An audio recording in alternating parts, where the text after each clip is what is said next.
तो दोस्तों इस महीने की शुरुआत में दो बड़ी खबर निकल कर आती है। पहली तो ये कि चाइना की तरफ से उसका जो स्पाई वेसल है शियान 6 उसे 50 दिनों के डिप्लॉयमेंट पर हिंद महासागर की ओर भेज दिया जाता है। इसके तत्काल बाद इसी महीने की शुरुआत में भारत की तरफ से एक लॉन्ग रेंज में anti ship ballistic missile fire की जाती है। ये संभवतः अग्नि प्राइम के आधार पर जो anti ship ballistic missile DRDO द्वारा बनाई जा रही थी उसी का एक पार्ट हो सकती है, जिसका परीक्षण अभी कुछ ही दिनों पहले हमें देखने के लिए मिला और ये 2000 किलोमीटर के आसपास मारक क्षमता रखती है।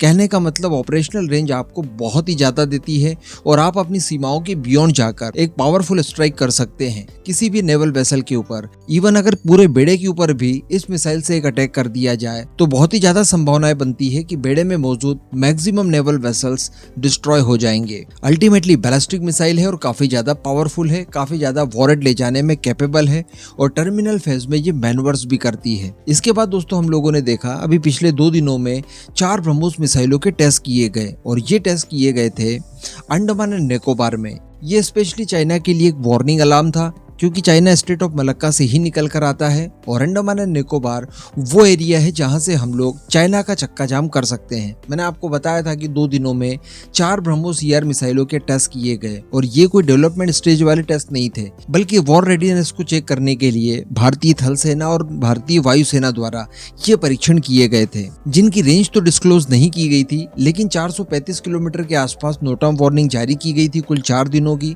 तो अनुमान लगाया जा सकता है कि जो भी ब्रह्मोस ER मिसाइल टेस्ट की गई होगी इस दौरान वो 450 किलोमीटर से लेकर 500 किलोमीटर के आसपास रेंज वाली होगी। वैसे भी मैंने आपको उस दिन डिटेल में बताया था कि जो ब्रह्मोस ER का हमारा पूरा प्रोग्राम है उसमें शुरुआती चरण में 400 किलोमीटर तक इसकी रेंज इनहांस करनी है, उसके बाद आगे बढ़ते जाएंगे और फाइनली 600 किलोमीटर तक की रेंज अचीव करना है। अब इसके बाद दोस्तों एक नई खबर निकल कर आ रही है। बताया जा रहा है कि भारत की तरफ से एक और नोटम वार्निंग जारी की गई है और वो भी स्पेशली इसी जोन में, यानी बे ऑफ बंगाल में नहीं बल्कि अंडमान सी में। ये आप नोटम वार्निंग का एरिया देखिए, कुल 650 किलोमीटर की नोटम वार्निंग जारी की गई है और ये नोटम शुरू होगा 16 अक्टूबर से लेकर 17 अक्टूबर के बीच में। यहाँ पर आप डिटेल में देख पा रहे हैं ये अंडमान एंड निकोबार के आइलैंड्स हैं जहां पर हमारी ट्राई सर्विसेज की कमांड मौजूद है।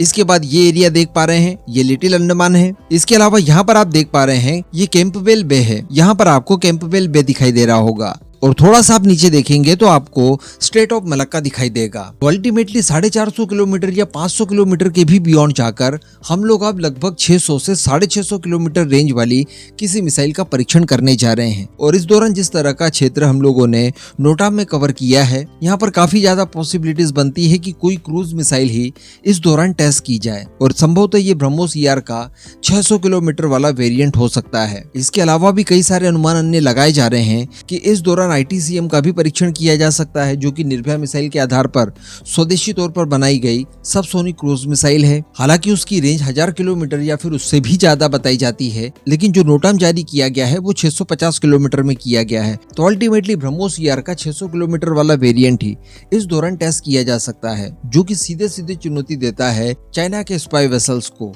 और इस टेस्ट के साथ में फाइनली हमारा 5वां वार्निंग शॉट होगा चाइना के स्पाई वेसल्स की हरकतों के खिलाफ। अब चूंकि वो भी डायरेक्टली हमारे एरिया में नहीं आता तो डेफिनेटली हम भी डायरेक्टली उसके जहाज के ऊपर अटैक तो नहीं कर सकते, लेकिन वो जिस तरह से इनडायरेक्ट वे में परेशान करने की कोशिश कर रहा है, ठीक उसी तरह से उसी रास्ते पर चलते हुए भारत भी इनडायरेक्ट वे में रिटेलिएट करने की कोशिश कर रहा है। हालांकि इस दौरान कुछ अनुमान इस तरह के भी लगाए जा रहे हैं कि हो सकता है यहाँ पर HSTDB का कोई परीक्षण किया जाए। हम सभी जानते हैं कि HSTDB तैयार किया जा रहा है, जिसके आधार पर विष्णु हाइपरसोनिक मिसाइल्स प्रोग्राम को आगे बढ़ाया जाएगा। उसके कुछ परीक्षण इस समय किए जाएं, इसके लिए भी ये टाइम सूटेबल है, तो संभवतः उसका भी परीक्षण किया जा सकता है।